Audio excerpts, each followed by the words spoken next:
देखो ध्यान दो बच्चों, ये क्वेश्चन करना है ना, अच्छा क्वेश्चन है। There are n points in space, है ना, n points in space. Space की बात कर रहे हैं, प्लेन की नहीं, स्पेस की। स्पेस में n पॉइंट, ठीक है। No four of which are in same plane, है ना, इनमें से कोई भी चार एक प्लेन में नहीं है।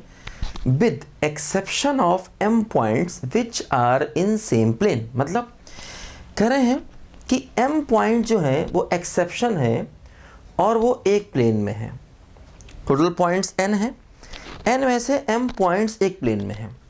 Find how many planes are there each containing 3 of these points, मतलब कितने प्लेन्स पॉसिबल हैं जबकि एक प्लेन में 3 पॉइंट्स होने चाहिए, है ना। कितने प्लेन्स पॉसिबल हैं जबकि एक प्लेन में 3 पॉइंट्स होने चाहिए। देखो ध्यान दो, आगे चल के जब हम लोग 3D पढ़ेंगे तो उसमें क्या होता है, देखो ध्यान दो कि अगर 3 पॉइंट्स हैं तो 3 पॉइंट से पास होकर के हमेशा एक प्लेन जाता है।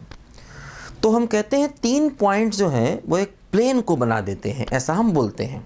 3 पॉइंट से एक प्लेन बन जाता है। तो कहते हैं कितने प्लेन्स पॉसिबल हैं। देखो जैसे n पॉइंट्स स्पेस में हैं तो टोटल जो हमारे प्लेन्स पॉसिबल होंगे वो हो जाएंगे nc3, है ना। n पॉइंट्स स्पेस में है, 3 पॉइंट्स को लेकर एक प्लेन बनता है तो टोटल प्लेन्स हो जाएंगे nc3। अब देखो समस्या क्या है, जो m पॉइंट्स हैं वो एक प्लेन में है। तो देखो ये जो m पॉइंट्स हैं जो कि कोप्लेनर हैं, तो ये जो कोप्लेनर m पॉइंट्स हैं इनसे टोटल प्लेन्स जो बनेंगे वो बनेंगे mc3, है ना।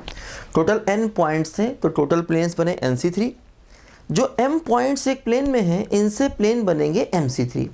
लेकिन ये जो mc3 प्लेन है एक्चुअली ये कोई नए प्लेन नहीं है, एक्चुअली ये एक ही प्लेन है क्योंकि जो m पॉइंट्स हैं वो सेम प्लेन में है ना। तो क्या होगा, nc3 में से हमें ये mc3 माइनस करना होगा क्योंकि टोटल प्लेन्स ये हैं लेकिन ये कोई नए प्लेन्स नहीं हैं क्योंकि ये m पॉइंट्स एक ही प्लेन में हैं। तो इनसे जो प्लेन बनेंगे, जैसा हम स्ट्रेट लाइन में करते थे, जो स्ट्रेट लाइंस जो पॉइंट्स एक ही लाइन में होते थे उनसे बनने वाली स्ट्रेट लाइंस को माइनस करते थे। तो m जो पॉइंट्स हैं इनसे बनने वाले प्लेन mc3 होंगे, उनको माइनस किया, लेकिन वो कुल मिला के एक प्लेन तो है ही, इसलिए +1 करना पड़ेगा फाइनली, है ना।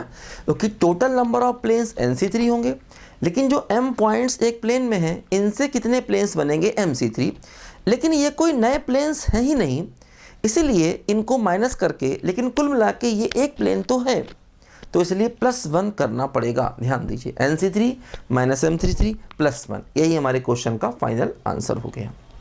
ठीक है, करो बच्चों ध्यान से इसको।